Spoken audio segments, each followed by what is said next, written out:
네, 대담한 사람들의 뉴스 대담 시작합니다.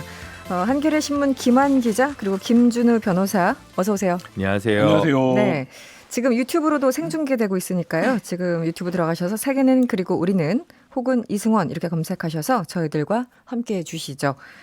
김준우 변호사님 오늘 본격적인 논의하기 전에 네. 오늘 오전에 시민단체들이 네. 선거제 관련해서 네. 기자회견을 했던데 여기서 사회를 보셨더라고요. 네, 오랜만에. 국회가 네. 지금 그전에 정론관이라고 해서 국회 본청 건물 반지하라고 해야 되나? 하여튼 네. 그런 공간이 있었는데 최근에 옆에 이제 아주 그럴듯하게 소통관이라는 건물을 새로 지어서 네네. 했는데 이제 그 건물에서 기자회견은 처음 해봤습니다. 그렇군요. 예. 네. 시민단체들이 이제 선거 끝났으니까 거대 양당이 위성정당으로 이제 완전 퇴색시켜버린 그 연동형 비례대표제 관련해서 이제 공직선거법 재개정을 결자 해지의 정신으로 좀 해라라는 네. 걸 촉구하는 이제 기자회견이었고요. 시민사회단체 연대회의 차원에서 진행됐었는데 기본적으로 이제 구체적인 방안까지 제시하지는 않았습니다. 네. 이제 어쨌든 연동형을 제출했던 문제 의식을 되살리는 게 이제 첫 번째가 될 것이고요. 두 번째는 위장 교섭단체 논의를 중단해 달라라는 네. 요구였고요. 마지막으로 이제 지방의회 선거 혹은 지방자치단체장 선거가 이제 2년 후로 다가오니까 네. 그에 관한 선거제도 개혁 논의가 좀 더 필요한 부분이 있어서 그런 세 가지가 주된 논점이었습니다. 과거에는 선거제 관련해서 그래도 좀 비교적 구체적으로 대안을 제시하거나 좀 압박하는 그런 내용 기자회견 하지 않으셨나요? 네, 그때 근데 이제 이번에는- 연동형이었는데 지금은 좀 고민은 그런 겁니다. 이제 위성정당이라고 하는 것 중에 미래한국당이나 더불어시민당은 좀 위헌적인 성격이 큰데 네. 사실 열린민주당 같은 경우는 그걸 위헌정당이라고 할 수는 없거든요. 결이 위성정당이지. 다르긴 하죠. 네, 네네. 그런 점이니까 그런 것들이 좀 반복되는 방향을 좀 막기 위해서 하는 방안이면 좀 또 다른 형태들이 좀 있을 것 같아요. 비례성이 증진되는 형태들이 독일식을 채택했다가 지금 좀 여의치 않았던 건데 네.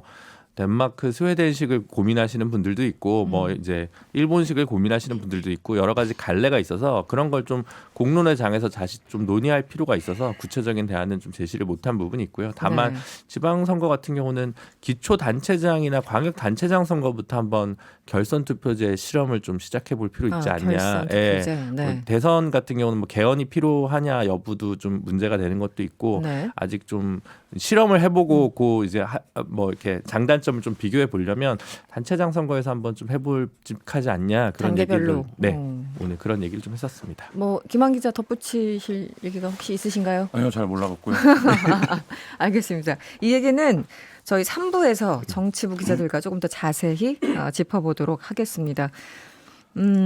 우리가 이 시간에 계속 이 디지털 성범죄 문제를 짚고 있잖아요. 마침 또 김한 기자와 네. 김준우 변호사님이 여러 말씀 잘 해주셔서 김한 기자가 페이스북에 글을 남겼어요. N번방 취재원과 이런저런 얘기를 하다가 울컥해서 혼났다. 네. 이런 글을 쓰셨는데 네. 어떤 부분에서 다 슬픈 얘기긴 네. 하지만 네. 자주 울컥해서 특별한 일은 아닌데요. 네. 이런 얘기를 하는 거예요. 그러니까 이제 최근 들어서 이제 공소장 일부 입수한 언론들이 네네. 그 구체적인 이제 피해자의 신상이라든지 아니면 이제 구체적인 범죄 사실의 묘사 이런 것들을 이제 하는데 이런 식으로 이제 언론이 접근을 하면 피해자의 피해를 어떻게 복구할 네네. 수 있냐 네네. 이런 얘기를 하다가 조주빈이 잡히고 그 관련자들이 잡힌다고 해도 네. 1년 있다가 그 영상이 또 나올지 아니면 네. 또 어떤 방식으로 활용될지를 전혀 모르는 상태에서 언론마저도 구체적으로 그 피해자가 누군지를 알아내는 거를 단독 따라서 보도하고 이런 상황들에서 이제 굉장히 좀 답답하다고 얘기를 해서 듣고 있다가 좀 그 피해자들의 피해 복구가 사실상 우리가 여러 가지 대책들을 얘기하고 네. 방법들을 만들어가고 있지만 사실 이제 뭔가 근원적으로 가닿지 못하고 있다라는 생각이 들어서 그렇습니다. 그 2차가 이런 게 사실 2차 가해잖아요. 언론에서 그 단독 달면서 마치 경쟁하듯이 네. 이게 정확하게 알리는 것과 선정적으로 알리는 것은 정확히 구분이 돼야 되는데 그 언론에서 여전히 거기에 대한 그 인식이 좀 부족한 게 아닌가 싶기도 하고요. 사실 그 좀 많이 늦은 얘기지만 당정이 오늘 고강도 대책을 발표를 했습니다.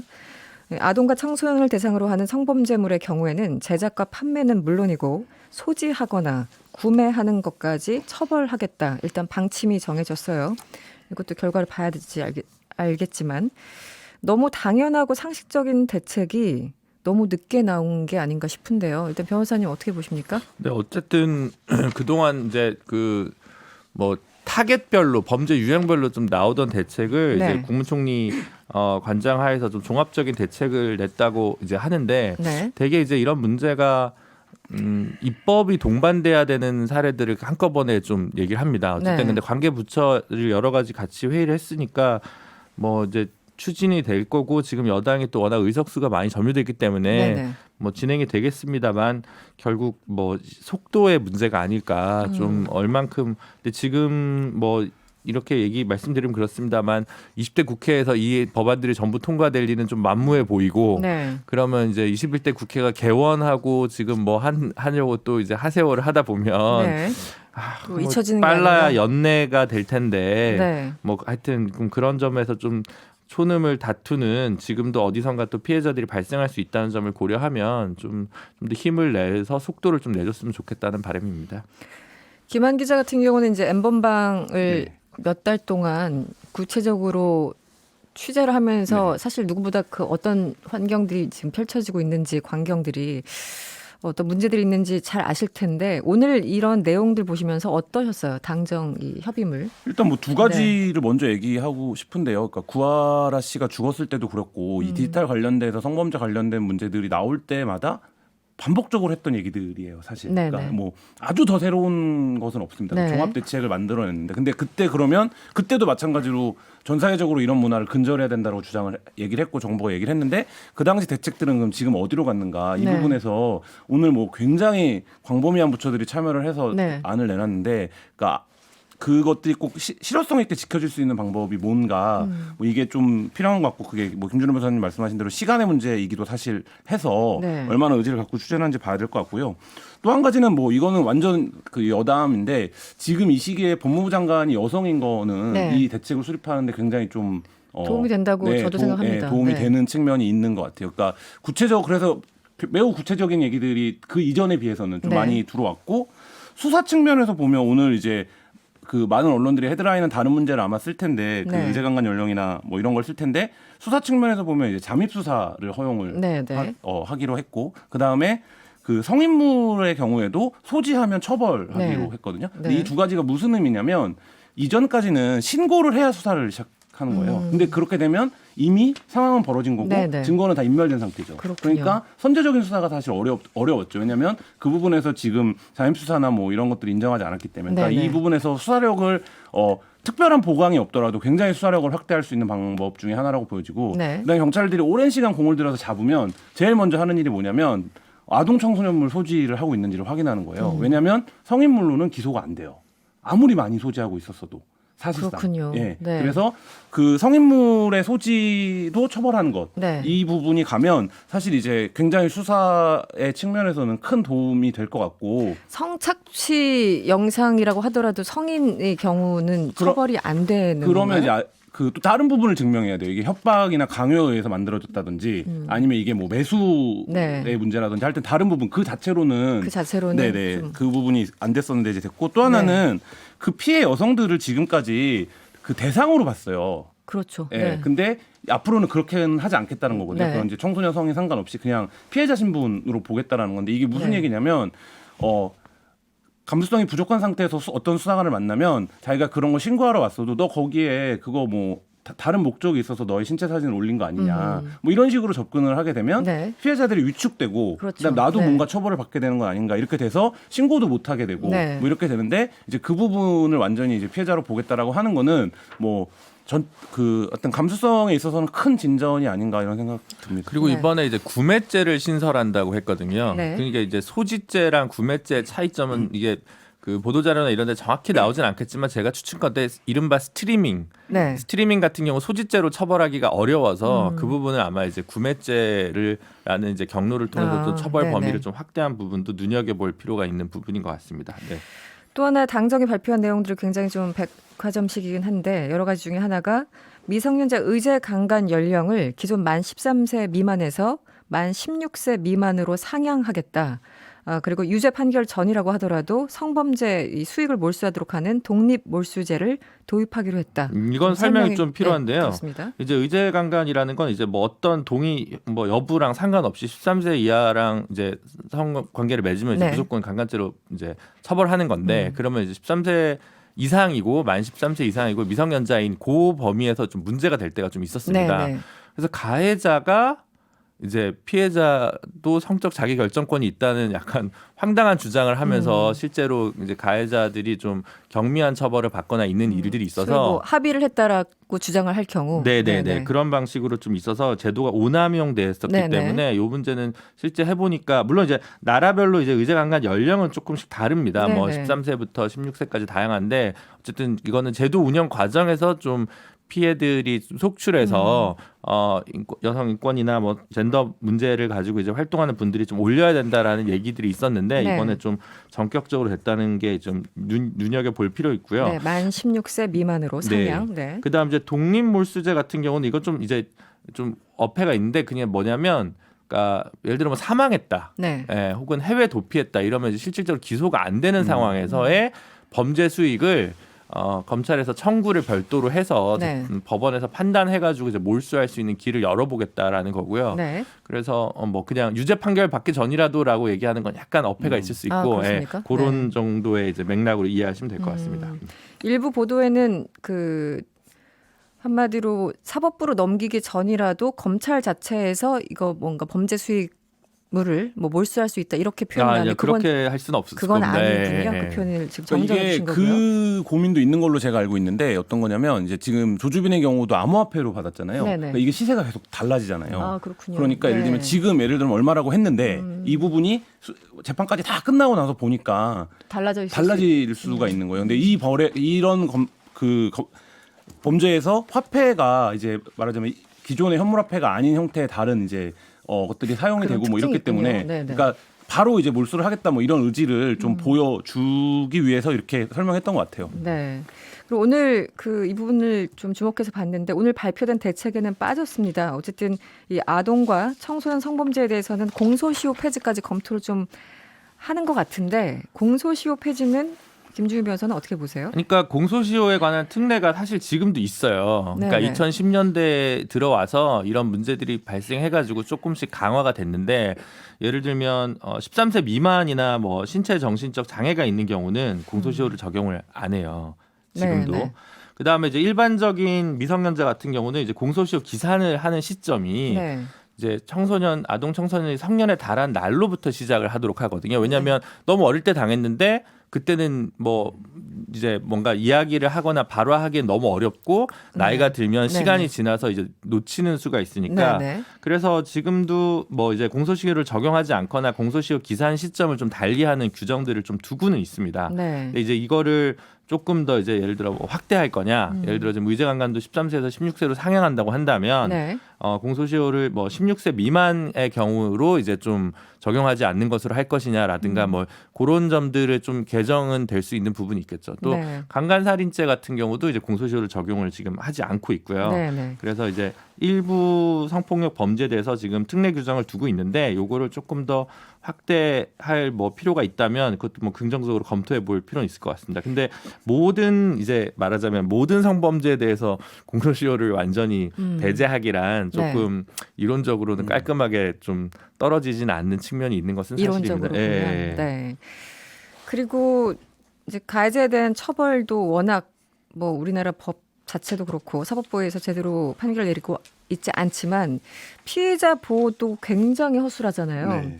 김한 기자 같은 경우는 피해자들 직접 만나 보셨을 네. 텐데 이분들이 가장 원하는 게 뭔가요? 왜냐면 제가 네. 이 질문을 왜 드리냐면 오늘 대책 중에 챗봇을 활용한 뭐 신고 기능을 강화한다. 그리고 선제적으로 대응하겠다. 심층 심리 상담 이런 것들을 하겠다라고 네. 얘기는 했습니다만 그냥 듣기에는 네. 좋은 대책 같아요. 네. 근데 실질적으로 실효성이 있을까 걱정이 돼서요. 다 도움은 될 텐데 네. 당연히 다 도움은 될 텐데 피해자들이 가장 원하는 거는 그 자기가 성착취 당한 영상의 영구 삭제죠. 영구 삭제 예. 그게 제일 네. 크군요. 예. 네. 근데 이제 그 부분이 기술적으로 기술적인 수위가 있을 거고 네. 또 국가가 어디까지 개입해야 되냐 뭐 이런 부분들의 논의가 있을 수 있는데 어쨌든 가장 필요한 건 이제 그 부분, 그러니까 그 범죄, 그러니까 이게 공소시효도 약간 좀 저는 그런 생각도 있는데 이게 몇 월 며칠 몇 시에 범죄가 저질러졌지만 그 피해는 2년 후에도 또 나타나고 3년 후에도 그렇죠, 나타나고 반복적으로. 4년 후에도 반복적으로 나타나거든요. 그럼 이제 그런 형태의 범죄가 사실 일반 오프라인에서는 없는 거잖아요. 오프라인에서는 그런 만약에 그렇게 반복된다면 매번 다른 건이 될 텐데 네네네. 지금 이제 디지털 범죄는 그렇지 않고 무한복제될 가능성이 그렇죠. 있고 네. 그러니까 그 부분에서 지금 조주빈 잡혔지만 조주빈의 영상은 하나도 사라지지 않았거든요. 그러니까 이 부분이 약간 좀 실제 법리와 네. 법을 적용해야 되는 어떤 원칙과 네. 이 사건 간의 어떤 좀 괴리가 있는 것 같아요. 그래서 그 부분을 좀 그리고 한국 같은 경우는 특히 이 디지털 관련해서 뭐 발달된 정도에 비해서 네, 네. 이것들을 국가가 관리하고 뭐 또 잊혀질 권리도 있고 뭐 여러 가지 이제 필요한 정보 인권 관련된 쟁점과 논의들이 있는데 그렇죠. 이 부분 사실 거의 논의된 바가 없거든요. 그러니까 그 부분에서 좀 국가가 적극적으로 어쨌든 당분간이라도 한시적이라도 삭제를 한다든지. 근데 뭐 그 이런 영상을 거를, 이제 삭제하기 위해서는 일단 방법도 모르는 경우 대부분일 테고 일반인들은 뭐 방법 자체를 기술적으로 모르니까 비용도 또 엄청나게 그렇죠. 많이 들 수도 있고 그러니까 피해자들 입장에서는 다른 거 잘 모르겠고 가장 우선순위는 네. 영구적으로 삭제를 할 수 있도록 국가적으로 좀 도움을 줬으면 좋겠다. 이 부분이 그렇죠. 가장 큰 건가요? 네네. 그러니까 이게 지금 현재 디지털 장애사들이 영업을 하고 있잖아요. 디지털 장의사들. 네, 디지털 장애사라고 불리는 직종. 이게 뭐냐면 계속 추적 조사해갖고 계속 삭제를 요청하는 거거든요. 그러니까 사실 간단히 얘기하면 네네. 방법은. 그러니까 이거를 국가기관이 하면 훨씬 강제력이 크겠죠. 예를 들면 네. 경찰인데 너 이 영상을 삭제해라. 안 그러면 너를 이렇게 실질적으로 어떤 수사의 대상이 될 수 있다. 이런 소지죄도 될 수 있고 네네. 등등. 네. 계속적으로 그거를 할 수 있는 기관이 있다면 저는 뭐 삭제가 뭐 완전히 뭐 영구히 삭제되는 건 불가능하지만 사실 이것이 공공연히 유통되는 플랫폼에서는 상당히 밀어낼 수 있다. 네. 그 방법을 좀 국가적인 차원에서 고민해야 되는 게 아닌가 생각 듭니다.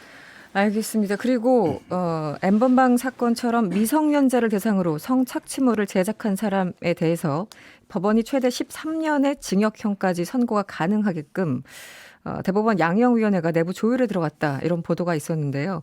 김준희 변호사도 이제 매번 여기 나오실 때마다 양형 기준을 좀 바꿔야 된다. 네. 인식도 바꿔야 되고 기준도 바꿔야 된다. 최대 13년 이거 어떤 맥락에서 읽을 수 있을까요? 그게 이제 뭐 감수성에 따라서 좀 달리 보실 수는 있을 것 같아요. 네, 그러니까 기본 영역이라고 해서 기본으로는 이제 지금 현재 알려진 KBS 보도에 따르면 이제 5년에서 9년으로 보고 네. 감경 사유가 있으면 감경, 가중 사유가 있으면 가중. 그래서 가중해서 최대 13년까지 본다는 건데 네. 이게 원래 훨씬 더 높게 무기징역까지 때릴 수 있는데 그럼 네. 이제 이렇게 하는 게 좀 약하지 않냐 이렇게 보실 분들도 있으실 것 같고 근데 이제 다른 형이랑 비교해 보면 네. 예를 들어 특수강간도 5년에서 8년 정도가 기본인 거예요. 네. 그리고 일반 강간죄 같은 경우는 오히려 2년 6개월에서 5년이니까 강간죄가 그거밖에 안 돼라고 생각하시는 분들도 있으실 그렇죠. 거고 네, 네.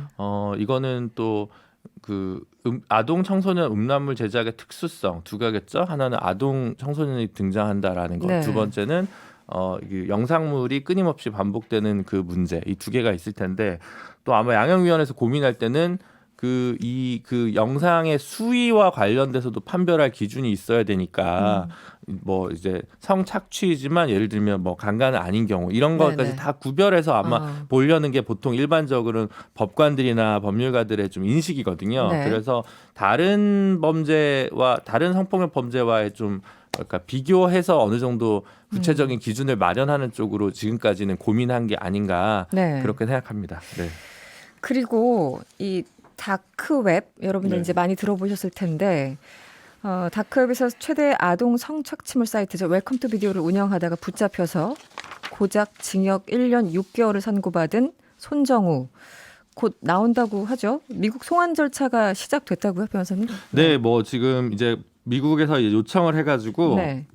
우리가 이제 송환하는 것으로 아마 결정됐던 것 같습니다. 네, 송환 자체도 어려울 수 있다 이런 보도가 예전에 있었는데 그쵸. 이제는 좀 달라졌나 봅니다. 그게 이제 청구 사유에 따라서 네. 다른 건데 지금 이제 우리 헌법이나 아니면 범죄인 인도법 같은 경우에 뭐 이제 한번 처벌받은 거에 대해서 다른 나라 가서 또 처벌받을 수는 없는 거거든요. 네, 기본적으로. 같은 혐의로. 네. 그렇기 때문에 지금 미국에서 이제 기소 혐의가 이제 9가지 정도라고 하는데 네. 그 중에서 지금 우리 법원에서 이제 인정한 것은 그 자금 세탁과 관련된 부분은 네. 한국 법원에서 제대로 이제 처벌받지 않았기 때문에 네. 그 부분과 관련해서 이제 이제 송환과 관련된 영장이 나온 셈이죠.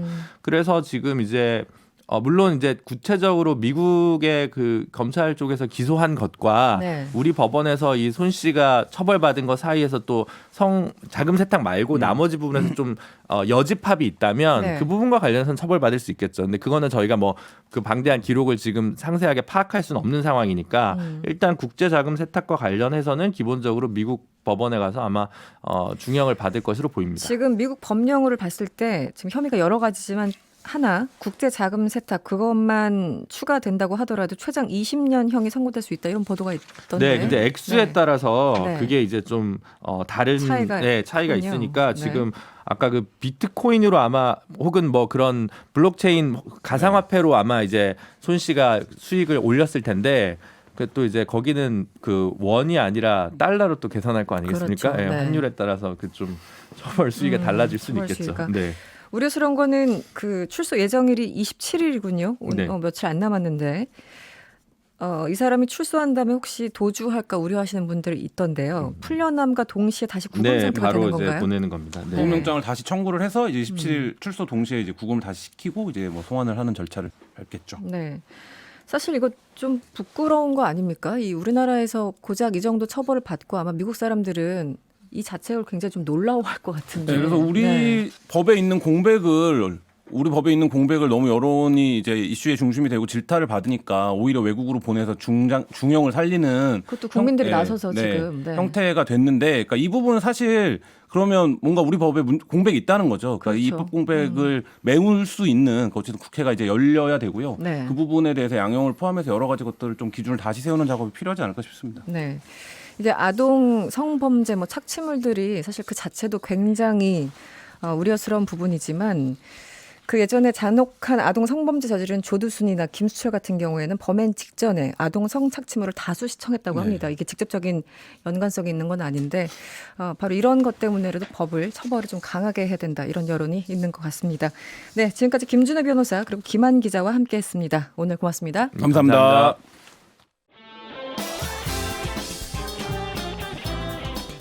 여러분의 퇴근길을 꽉 채워드립니다. 평일 저녁 6시 5분 이승원의 세계는 그리고 우리는